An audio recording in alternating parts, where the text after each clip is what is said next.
Greetings, citizens. Hey you beautiful, creepy human being you, and welcome to today's true crime video. I am so happy that you are here. I'm so happy that somehow in all of this that we're forced to deal with on the day-to-day, today you and I were able to find each other on this crazy little planet that we call home. My name is Brittany or Bratterstein, whichever you prefer, and today we're going to be doing something a little bit different than we usually do, and that is that we're going to be discussing some case updates. But before we get started, if you have not yet had the pleasure, please make sure to join the Brat Pack by subscribing and ringing that bell. I put out a new video every single week, sometimes 2 a week, and I would love to hang out with you. Yes, you specifically you, but I can only do that if you join the Brat Pack and become one of us. Now, before we get into the details of today's case, I first need to say a big thank you to the sponsor of today's video, and that is Aura. Now, I want to start this off with a question to you, and the question to you is this.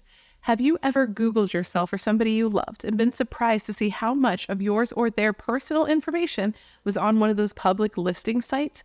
Because when I tell you, it is far more common for your personal and private information to get leaked out on the internet. And that is because there are these things, these data brokers who take your information and make a bunch of money by selling it to people that you really do not want to have it, like spammers and robocallers. They can literally even find out where you live. I am not down with that sickness, okay? I value my privacy and I value your privacy, and that's why I want to introduce you to Aura. Now, I've got some good news and I've got some bad news. The good news, data brokers are legally required to remove your information if you ask them to. Sounds great, right? Except here comes the bad news, and that is that they make it super difficult to do because they make it hard to figure out which of those data brokers even have your information, and that is where Aura comes in. Okay, one of the ways. They identify which of those pesky data brokers have your information, and they submit opt-out requests on your behalf. They do the work so that you do not have to. Now, when I first signed up for Aura, one of the very first things I did is I went to the data broker opt-out section because I was like, how many could really have my information? And it turned out like 30, and Aura had already submitted opt-out requests on my behalf. Thank you, Aura. They also check and see if things are like, they check and see if your information has been leaked on the dark web, and no one wants their information leaked on the dark web. And they check to see if your passwords that you use online for things like your banking are secure, which it turns out mine are. I was very curious about that because I've had the same password for such a long time. And it turns out I got it right the first time, but I wouldn't have known that for sure until I got Aura. And those there are just a couple of examples that Aura does to help keep you and your family safe from online threats that you simply cannot see. Through just the Aura app, which is super easy to set up, by the way, you can get things like parental controls, antivirus, VPN, password management, identity theft insurance, and more. And you get it all in one place. There's no need for several different apps, and you get it all at one affordable price. Now listen, it sounds great to me, but I'm not your mom. I can't tell you what to do, but what I can tell you is that I don't want people to exploit and profit off of your personal information, and you don't have to let that happen, okay? You can let Aura do the hard work for you by keeping you safe online, and of course, I've got great news for you today. Aura is offering members of the Brat Pack the opportunity to explore all they have to offer for free for 2 weeks through my link. So if all of that sounds great to you, as it does to me, make sure to use my link in my description box, which is aura.com/Bratterstein, to get a 14-day free trial and see if your personal information has been leaked online. And if it has, let Aura help you put a stop to it today. Now, I just want to say a big thank you to Aura for partnering with me on today's video. It is partners like Aura that make it possible for me to put out videos as consistently as I do and never take breaks. And a big thank you to you guys for always being so supportive of all of my sponsors. You rock. Don't ever change. All right, with all of that said, let's go ahead and get into this video. So this video has become necessary over time because though I don't cover a lot of like resolutionless cases, occasionally I do leave you guys on like just a bit of a cliffhanger. So those of you who have been here a while know that I'm going through a little transition period in life. That's why the background looks like this. This isn't the final. This is just where I am right now because I don't have time to take any more time off while I get my filming set up in order. But what am I saying? Oh, during this transition period in life, I started looking into some of the cases that I covered that were left sort of on cliffhangers. And I realized that there are some cases that I need to come to you with updates. In some cases, there has been justice, and in other cases, not so much. So today I'm going to give you a bunch of updates on these cases. I read all the things so that you do not have to. And normally this is the part where I would tell you that at the end of this video, I'm going to ask you the question of the day. I mean, that's still the truth, right? I'm still going to ask you the question of the day. It's several questions though. Usually I would lay them out here, but there are so many that I feel like I'm going to have going around in my brain that I don't want to inundate you with like a list right now. So just know to stick around to the end of the video so your voice can be heard, because I want to know your thoughts on all the updates of these cases. So you can let me know all your thoughts in the comments below after we get to the end of the video. Now, with all of that said, come gather around and let me give you updates on the following cases: Ana Abulaban, Nancy Brophy, Riley Whitelaw, Taylor Shabiznis, and Che Ann. So let's start with Ana Abulaban. Now, this is a case that I uploaded a video on in November of 2021. I looked back and it was actually a bonus video that I uploaded on my birthday of that year. So it was uploaded November 4th, 2021, which, by the way, all of the videos that I'm going to be talking about, like the cases, the videos on the cases that I initially did, I'm going to link them all down below in case you want a refresher, in case you haven't seen them, or in case you just want to give them a second watch, which is also cool. But anyways, the first case we're going to talk about, Ana Abulaban, is one of those ones that as soon as I heard about the case, I knew I wanted to cover it because it piqued my interest, specifically because he too was an online content creator. So Ana Abulaban was relatively big, specifically on TikTok from what I recall. At least that's where I knew him from, because Jenna Marbles, which, miss you, girl, she had done a video where she basically showed all of her favorite TikToks. And one of the TikToks that was on her list of favorites was one that was created by Ana Abulaban, which his name on TikTok is Gin Kid. So because I recognized him and I recognized his content from watching it through Jenna Marbles, as soon as I heard about his case, I was interested and I wanted to learn about it. And then when I did, it was just so incredibly tragic. So I'm going to give you a quick update, not an update, a quick, well, yes, an update as well. But I'm going to give you a little recap, like a little short, very condensed version of the story that I told you so far. And then I'm going to give you the updates on what's happened since. In October of 2021, Ana Abulaban murdered his estranged wife. This was 28-year-old Ana Abulaban and her friend, who was 29-year-old Rayburn Cardenas Barron, at her home, which was located at the Spire San Diego luxury apartment complex. Now, these murders happened after years of abuse from Ana towards Ana, and this was something that was hidden from the public. Like, there are videos of them online that you can see, and they look happy, they look smiling, they look like they have a good relationship, which just shows you that what you see online is not real life. But online, you would think that they were great, right? They just seemed like they were friends, and they basked in the fact that they had this very calm, cool, drama-free relationship. But behind closed doors, yes, it was anything but. Now, it appears from what those who knew them say that Ana was very, very insecure. Like, his wife, like, if you see photos of her, she was beautiful, and she was in love with him at one point, or at least wanted to be with him. If I remember correctly, she even moved to the States to be with him, to marry him. And those who knew him at the time that they got together thought he was great too. He was a nice guy. He was a funny guy. But things changed. Like, as he grew in popularity online, his personality seemed to change a bit. And things got particularly bad for the couple when they moved to San Diego, which is where she ended up being killed. They had only lived there for I think 3 months when the murders took place. And she was doing super well in San Diego. She was making friends. She was being social. She was flourishing. Now, her doing so well was really frustrating for him, okay? As a guy who was by nature very controlling and domineering over his wife and incredibly insecure, seeing her do so well independent of him was causing him to become pretty rageful, rageful? Yeah, that's a word. Rageful, to be honest. He had a big problem with the fact that she was going out and making all these friends and being so happy, particularly because a lot of these friends didn't really want to hang out with him. Anyways, in September of the year of her murder, the police were called to the home that she and her husband shared at the time in San Diego. And this was a call about domestic violence by Ana towards Ana. And it was at this point that she was sort of done, because not only had he done this, but he had done this in front of their daughter, which, yes, they had a child together. So she was taking the steps towards getting a restraining order. I guess the paperwork had already been submitted, but it hadn't been issued at the time she was killed. And she had taken steps towards getting a divorce. On October 18th, Ana moved out of the apartment he shared with Ana and moved into a hotel in Mission Beach, at least for the time being, because this all happened so quickly. He moved out on the 18th, and on the 21st, she's murdered, along with her friend.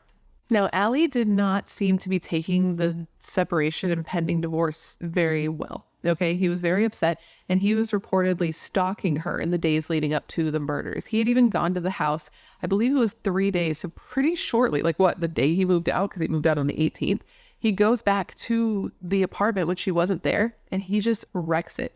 He breaks in with a key that he had, or I guess it's not breaking, well, it's breaking in. I don't know. He goes in with the key that he had. He throws everything around. He breaks a bunch of shit, and he installs a bug in the house, like a recording device. He put like a recording app, I believe it was, on his daughter's iPad. And then he hid it in the home so that he could monitor everything that happened there when he wasn't there. And this recording device is what caused him, the day of the murders, to go back to the home and commit the murders. So it was October 21st, 2021, when Ali is at his hotel. He's hanging out there with the iPad, not with the iPad, well, maybe with an iPad. He's listening to the recording device that was in the iPad, and he hears his wife, and he hears the sound of a man. He hears her talking to him. He hears her laughing with him. And whatever he heard, whatever they said, or just the fact that a man was there with his wife, whatever it was, it set him off, and it caused him to go back to the San Diego apartment where his wife was. And when he got there, 2 people were murdered. Now, the official report said that Rayburn was shot 3 times. That he was shot 3 times, once in the cheek, once in the neck, and once in the back of the head at close range. And Ana was shot once, and it was to her forehead at close range. So Ali then fled the scene, being seen by neighbors as he took off. He gets in his car and he goes and he picks up his daughter, his and Ana's daughter, from school. Once he gets her, he tells her that he had, quote, hurt mommy, which is so fucked up.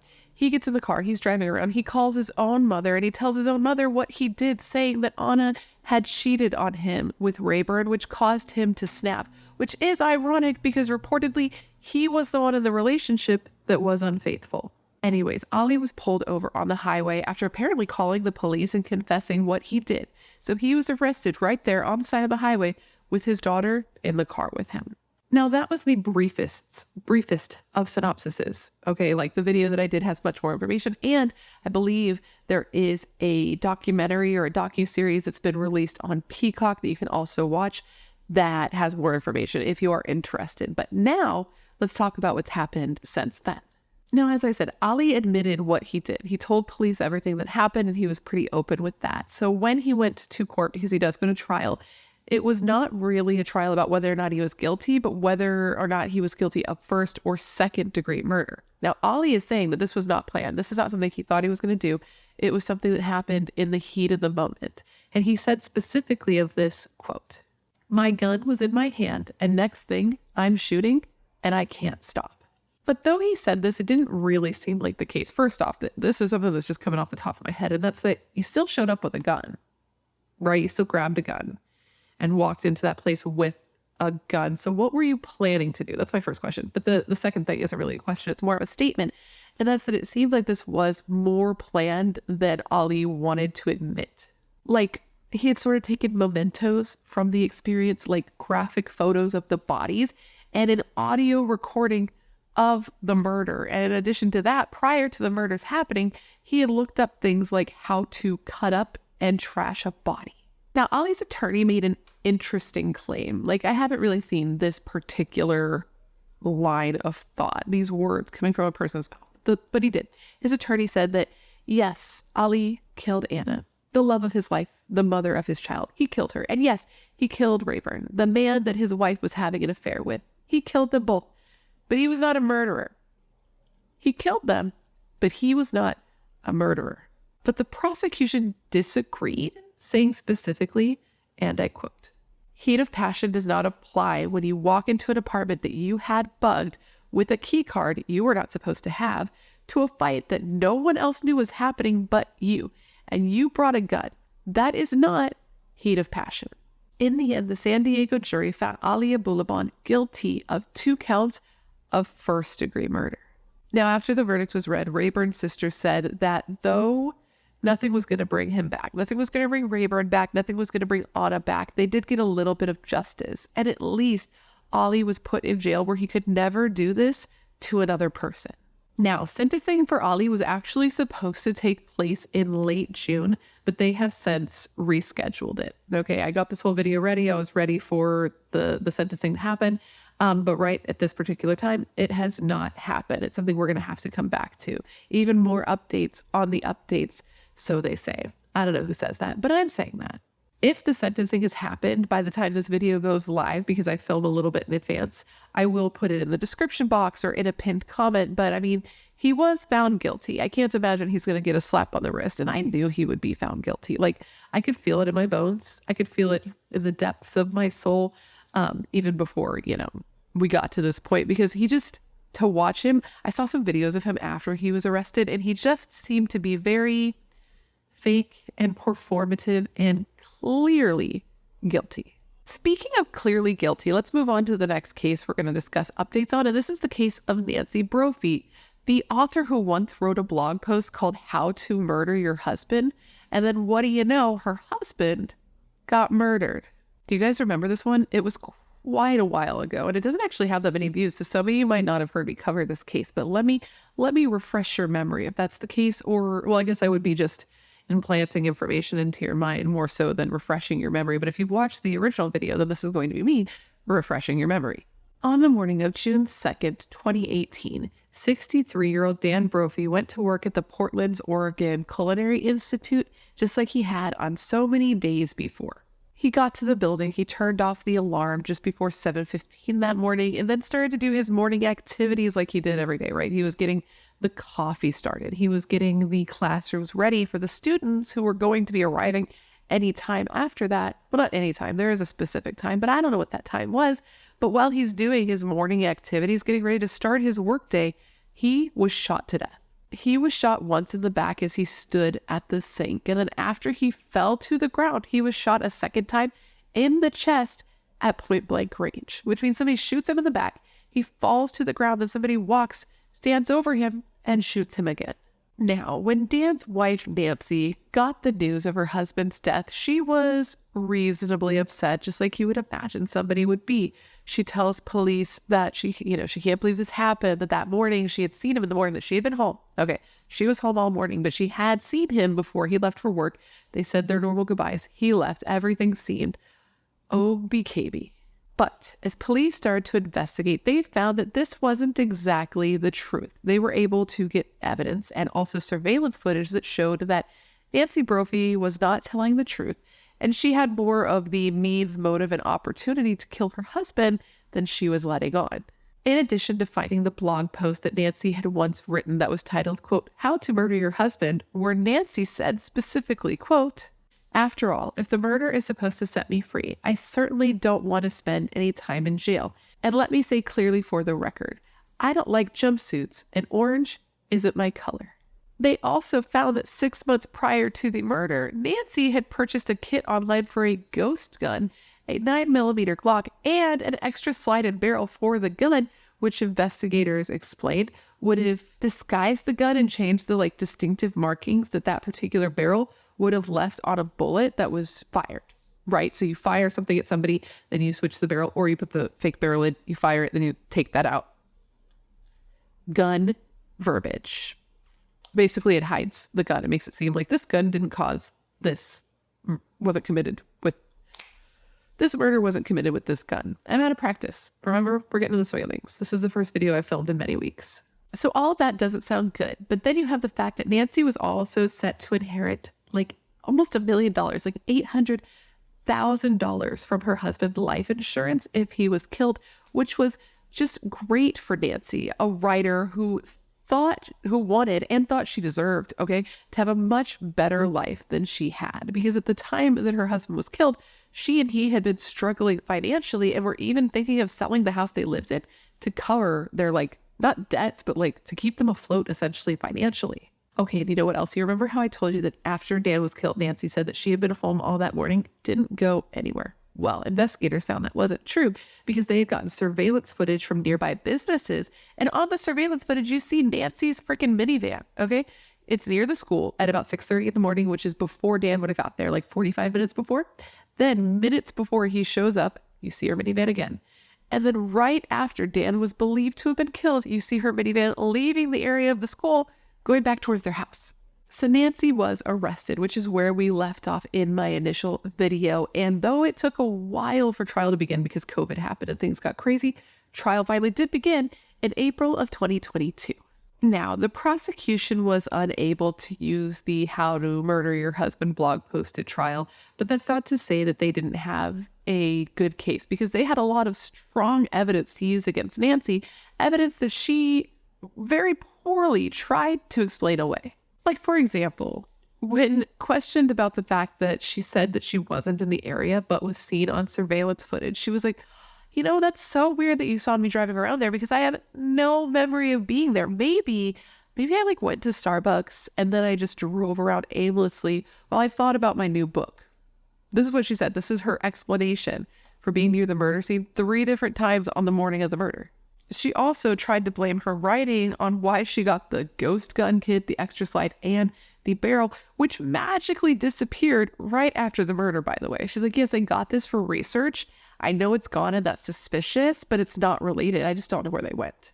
Now, the jury did not believe Nancy, okay, because she was just not making sense. So after 8 hours of deliberation, which is honestly longer than I thought they would deliberate, they came back with their verdict. And they had found her guilty of the second-degree murder of her husband. And she would not be eligible for parole until she was 91 years old.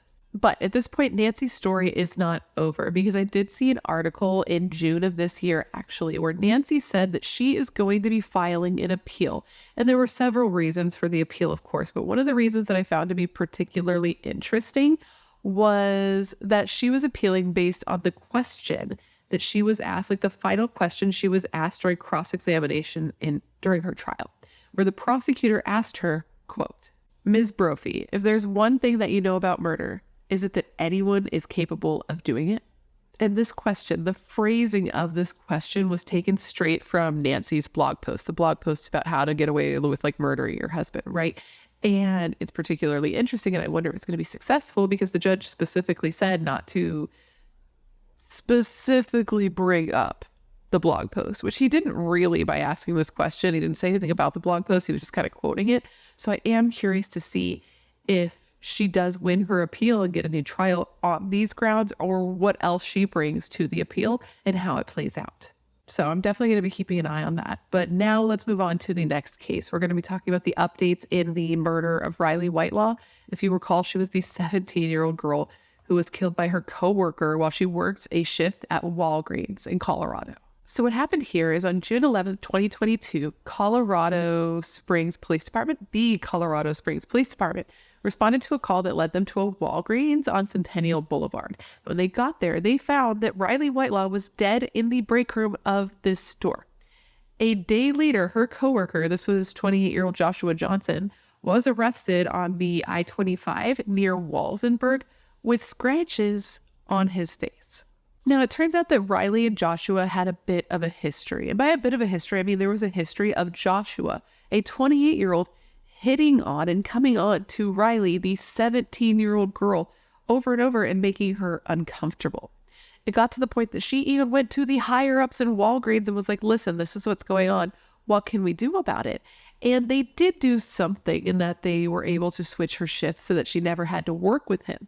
But that's pretty much all they did to protect this 17-year-old from a 28-year-old man who was hitting on her and making her uncomfortable at work. Riley at this time was trying to work more. She was trying to save some money. So she goes to management and she asks, hey, can I please get some more hours so I can make some more money? And they're like, yeah, you can, but if you do, you have to work with Joshua. So Riley decides to agree. She's like, what's the worst thing that could happen, right? And it's during one of these shifts that Joshua goes on to murder her. That day, Joshua was seen on camera stacking bins up against this area until it got to the point that it blocked off the security camera that pointed at the break room. Okay, he then he waited until Riley entered the break room. And when she did, he attacked her, he ambushed her, and later her autopsy showed that she had 42 sharp force wounds, she was stabbed to death, okay? This included defensive wounds on her hands. In addition to the stab wounds, her cause of death was attributed to, quote, asphyxial wounding, which would show that there is a lack of oxygen supply that contributed to her death. And that's where we left off in the last video. Joshua was arrested, and her poor family, her poor mother, who lost her only child, had to wait for this guy to go to trial, and there were several delays, so she had to wait a while. The defense needed and had 2 evaluations done on Joshua, 2 competency evaluations, and both times he was found competent to stand trial. So finally it began. Now, Joshua, he pled not guilty to these charges, saying that he was not responsible. He was just in the wrong place at the wrong time. He said that he even knew who did it. He saw who did it, because when Riley was being attacked, she called out for help and he responded to her calls. But when he got there, he got too scared and he took off running. And then he didn't come forward to police because he felt so ashamed at leaving her there and not helping her. This is what he is saying happened. But, the prosecution argued that no, Joshua had killed Riley because he was upset that she had rejected him. And he had killed her with a multi-tool that he owned, and that this multi-tool was found with both his and Riley's DNA on it. The jury was sent to deliberate, and after just 1 hour, 1 hour, they had come back with their decision.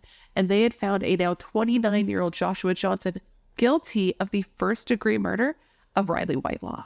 Now, before sentencing, the victim impact statements were read, and up at the podium where the statements were going to be read, there were 3 items. There was a vase, there was a bag of purple stones, and there was a bouquet of sunflowers.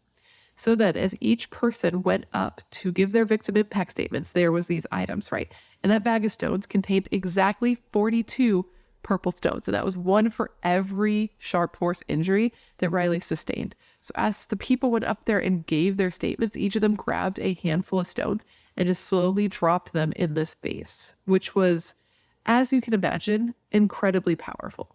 Joshua Johnson was subsequently sentenced to life in prison. But of course, as we always see in these cases, he is expected to appeal. But I'll tell you what, I find him filing an appeal completely uninteresting. But something that I do find interesting is that there was a new law that was put into effect in Colorado as a result of Riley's death. Governor Parole signed a new law, Riley's Law, into effect that protected minors' information, balancing the public's right to know with the family's right to privacy. And the law is already in effect and basically means that children who are victims of a crime or children who are witnesses of a crime will no longer have their names released to the public.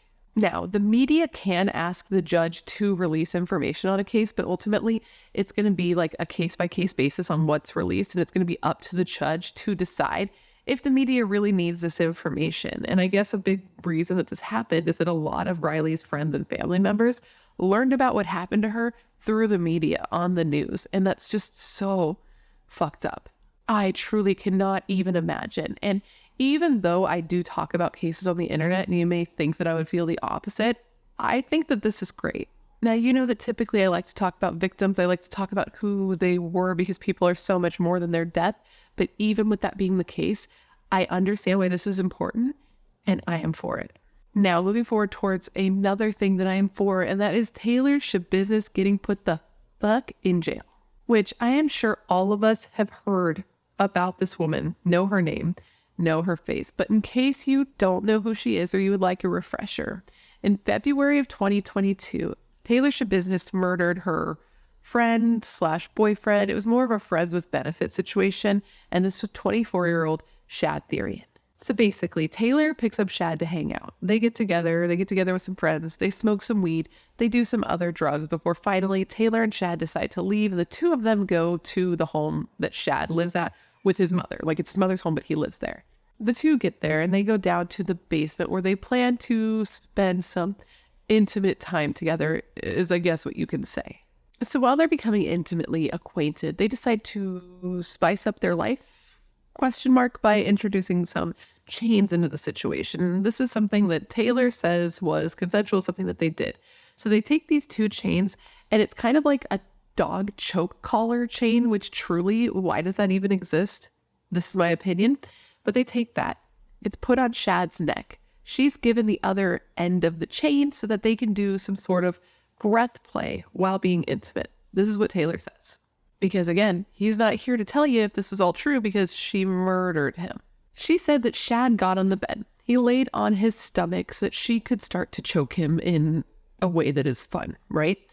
But she does it. And then she starts to really choke him, like strangle him to death. She wouldn't get off him and she wouldn't stop. Even when he started coughing up blood and his face turned purple, she kept going. She told police that she continued to choke him until he stopped breathing. And she did this because she liked it. She said that it excited her to kill him this way. So that's already so fucked up. But then she continues. She told police that she, quote, played with his body for 2 to 3 hours after he was dead.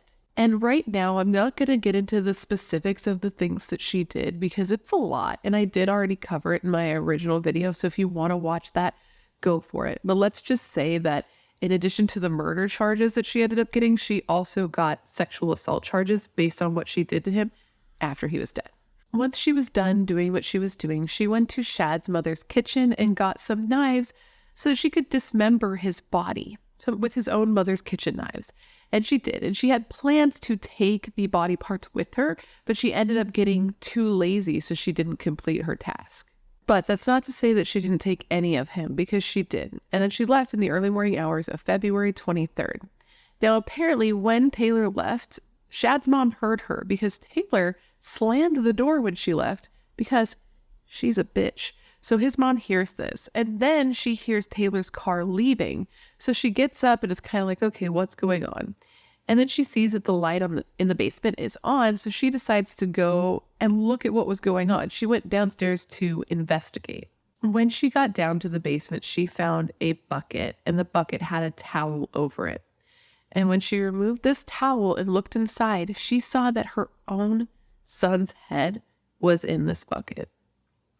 I feel so bad for this woman. So police were called, they show up, and they learn that Taylor was the last person to be seen with Shad. So they head over to her house to question her, confront her. And when they get there, she's still covered in blood.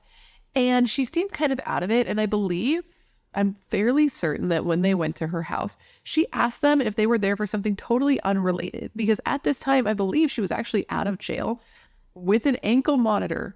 Like out in the world with an ankle monitor on. So she was supposed to be on her best behavior. I'm like 90% sure that that's what happened, but don't quote me because I'm going a little off script here, as they say, but I'm pretty sure that's what happened, that she was out on probation with an ankle monitor, awaiting trial, something like that, when she committed this crime. Anyways, they arrest her and she admits to what she did, and she tells them that they'll find most of his body parts in the basement, but that there should be like a foot or a leg in the minivan. Okay, so they searched the vehicle that she had been driving, and in the back seat, they'd find human legs in a box. Once questioned at the station, Taylor was super creepy and gross, saying that the officers were, quote, going to have fun trying to find all the organs, end quote, because she dismembered Shad, and seemed taken aback that she forgot to take Shad's head, adding that it's fucked up that his mom had to find it that way, which I say, yeah, bitch, that's really fucked up. And that is where we had left off in the last video, with her being arrested and us awaiting trial. So she pled not guilty, as I'm sure we could have all guessed that would happen. And she was basically saying that she wasn't legally responsible for what she did because she wasn't in her right mind at the time she committed the murder, because she was heavily influenced by drugs.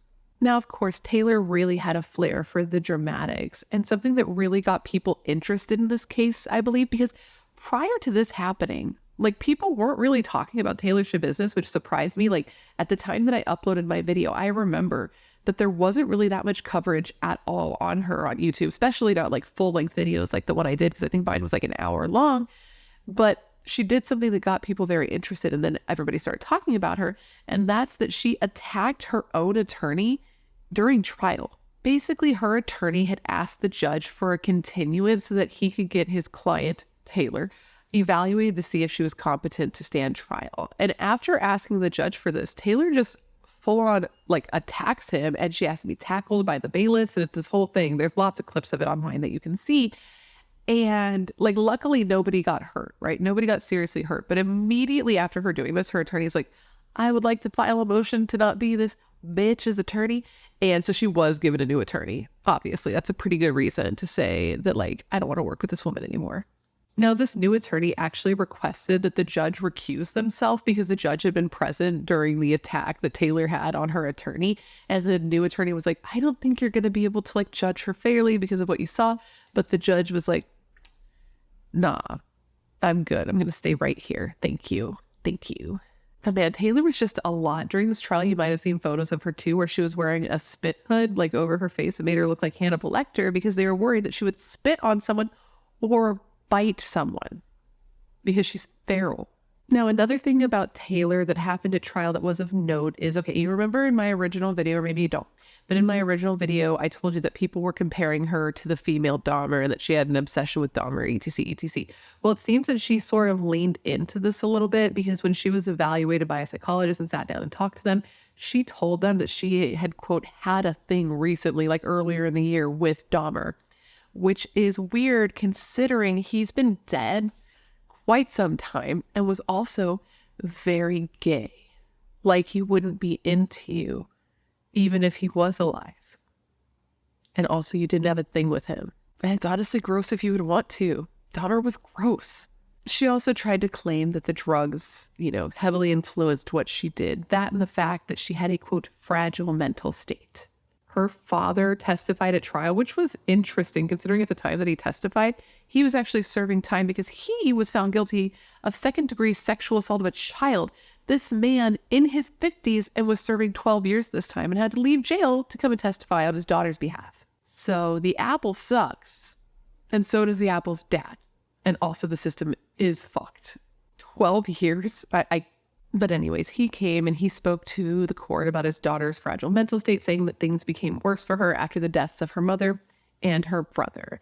And then her father said that her husband, that Taylor's husband, Warren Shabusiness, made this even worse by exacerbating her mental health facilities, lack of mental health facilities, her fragility, by basically giving her drugs because her husband, Warren, was convicted for like federal drug charges, I believe. So let's just say she doesn't surround herself with great people, but birds of a shitty feather flock together. And the jury was not thinking that it wasn't her fault because of this, because clearly it is still her fault. You can be a shitty person and be surrounded by shitty people, and that doesn't mean that you're not responsible for the shitty things you do. So with that, Taylor Shabusiness was found guilty of first-degree intentional homicide, third-degree sexual assault, and mutilating a corpse, with the jury not believing that she was mentally ill when she killed Shad. They were not picking up what she was putting down. They were not catching what she was throwing. At her sentencing hearing, Taylor was asked if she would like to make a statement, and she said no. So the judge then sentenced her to life in prison with no possibility of parole, saying that he needed to protect the public from her, saying specifically of this, quote, "This crime offends human decency. It offends human dignity. It offends the human community. It really does." To which I agree. Now, I know that Shad's father actually does forgive Taylor, which I don't know how a person can do that, but he does. He says that everybody makes mistakes, and though they're not to the magnitude of the mistakes that Taylor made, it does him no good to hate her. So I do truly hope that that helps him. Now, I know that Taylor has begun to appeal her conviction, though we're in the very early stages of that. It'll probably be months before we hear anything or even know on what grounds she's trying to appeal her conviction. But I truly cannot see a world where this woman will ever see the light of day again without being behind bars. To which I say, bye-bye. And with that, let's end on someone who unfortunately will be seeing the light of day outside of a jail one day. That was a weird sentence. It kind of lost itself there. But this is Che Ann. Do you remember this case? It's super fucked up. In 2022, I don't know why I said it like that, but I did. Che Kyung-an brutally beat, stabbed, bound, and buried his estranged wife alive.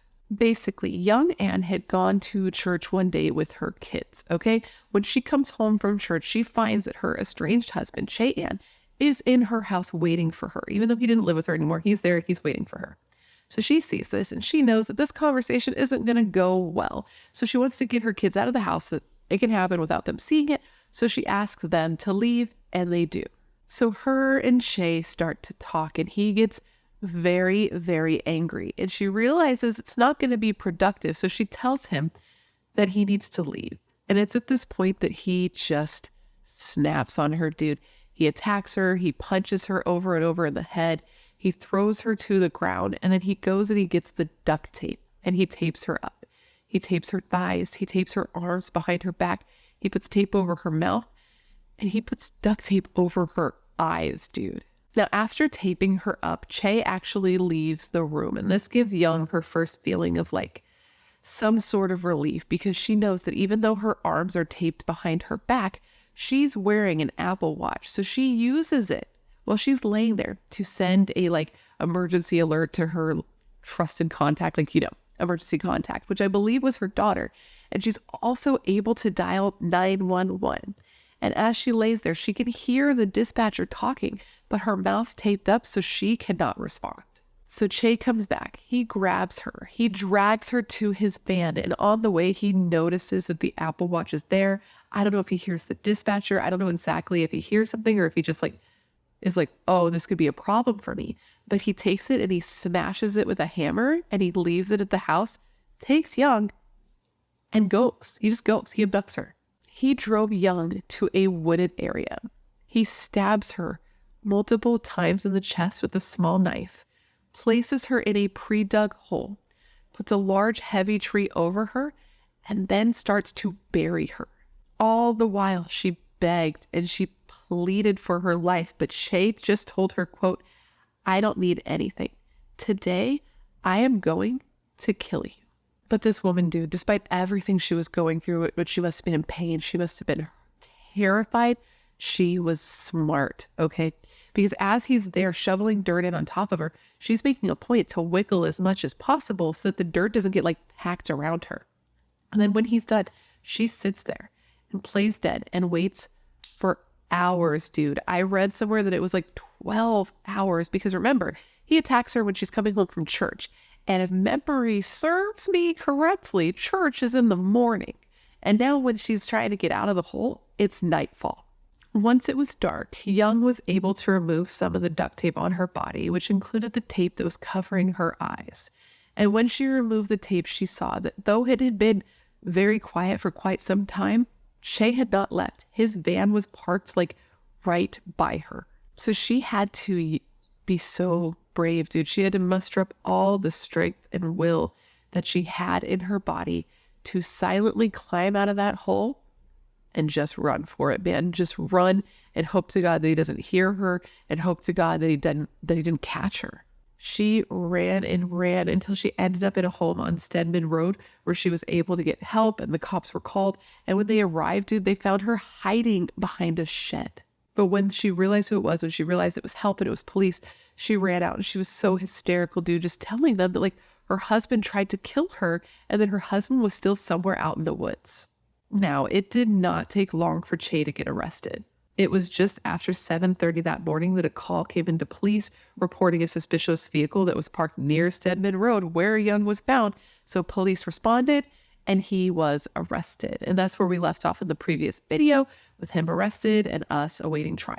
So it seems like with what we know here, which is, basically everything, well, what the courts know here, which is basically everything because Young lived and was able to tell the story, Che really couldn't do much here to explain himself.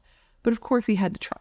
Through his attorney, he told the court that at the time of the attack, he was struggling seriously with mental illness. He was houseless, he was isolated from his friends, and at the time he was over-medicated and undertreated for PTSD. Now, Young did speak to the court and she told them that because of what Che did to her, her and her kids still live in fear. And she said of her experience, quote, "After that day, I and my children's life was crushed. I have to live my life with emotional trauma and health issues for the rest of my life." She added that Che may make excuses now and he may apologize, but the day that he tried to kill her, she asked him over and over to stop. She asked him to think of her and to think of their kids and to care, but instead he just told her he was going to kill her. Now, Young and the prosecution were both asking the judge to give Che a sentencing that was on the higher end of what he could get. There's usually a range. They wanted him to get something like the highest he could get. And something that surprised me in this case is that the defense actually agreed. They made a plea deal in which Che pled guilty to second-degree attempted murder, which second degree doesn't feel right to me. But that's what they did, with Che telling the court that he lives with regret and remorse every day, adding that he wishes that he could go back to that day and never walk into that house. Now, the judge did not hold back on Che. The judge told Che that what he did to Young was horrific and then added specifically, and I quote, preventing somebody from calling for help, assaulting, restraining, and burying them alive. With the plea that you offered, you acknowledged responsibility for that. He then gave Chae Kyung-an almost the maximum that he could get for what he did, and that was more than 13 years in prison, which, 13 years is a long time, but for what he did, I don't know if I think that that's enough, but he was also ordered to have no contact with Young-an. Now, the judge did speak specifically to Young, saying that he hopes that this sentencing can help her move on, but that nobody can understand the trauma of what she went through that day. The physical and mental struggle that she went through of knowing that she could die that day, that she could never see her kids again, and that all of this was happening at the hands of somebody that she loved enough at one point to marry and bring people into the world with. It's just insane. But it did happen, and she was brave and she was determined, and this wasn't lost on anybody. It wasn't lost on anybody in the courtroom. And the judge said specifically of her, and I quote, "You are strong and you are brave. I am hopeful that today's hearing will be the close of this chapter and will make it possible to focus on your emotional and mental healing for yourself and your children." And I must say, I totally agree. And with that, my friends, my friends are the updates on most, but not all of the cases that I left on cliffhangers over the last 2 years. I hope that the information I gave you was informative. I hope I gave you, the rest of what you would want to know when looking into these cases. And of course, I just want to thank you for remembering Ana, Rayburn, Daniel, Riley, Shad, and Young with me today. That's too many names. That's too many people who just had horrible things happen to them. It makes me so, it fucking sucks, dude. Now, considering everything I told you throughout this video, I was going to ask you several questions of the day. I had a list in my brain, but I'm going to break it down to one. And that is, do you think that the rulings in these cases were fair? Are there any of them that you think should be different, weren't harsh enough, or were too harsh? And actually, I have more. That's not the only question I have. I do have more. Do you think that there is a chance that Nancy Brophy will get a new trial based on her appeal? And not just her, or Taylor, or Joshua, any of them? It would just be insane because it seems so cut and dry for all of them that they should all be in jail. But I do think out of all of them, the one who has the most potential could be Nancy's, just because, not because I don't think she did it, because I do, but because of her reasoning. I wonder if it'll be successful. But let me know all your thoughts in the comments below because I'm curious to see what you think. Anyways, guys, before you leave, don't forget to leave me a comment down below with whatever case you'd like to see me cover in the future. As you know, I have a long list of cases, but whenever you leave me a suggestion, I put it on my list with your name next to it. So if I do cover it, I can give you a shout out. I love looking into cases you guys suggest because they're often cases I haven't heard of or cases that need more coverage. And I know you're filled with great ideas and great taste. Otherwise, you would not be here. Oh, and also let me know what you think about this style of video with a bunch of updates all in one video. Is this something you like? Would it be better if I just did shorts on each of them so you could watch them independently? Doing a minute long is kind of hard, but let me know because I didn't shove all of the updates all in one video. I'm breezing back into the filming situation and I still need to get things set up, and I do have probably enough for a whole nother video. So let me know if you want that by leaving me a comment down below with your opinion. Your voice needs to be heard here. But anyways, before you leave, please, if you haven't already, don't forget to join the Brat Pack by subscribing and ringing the bell. I put out a new video every single week. And I would love to hang out with you. Yes, you, specifically you. But I can only do that if you join the Brat Pack and become one of us. One of us. One of us. One of us. And if you want to hang out more consistently, all my information, all my social media will be linked down below, along with a link to my membership and a link to my merch store. And now with all of that said, I just want to thank you for being here when you could literally be anywhere else in the world. That is tight. You are tight. Please stay safe and be a better person than you were yesterday. And I hope to see you in my next video. Bye.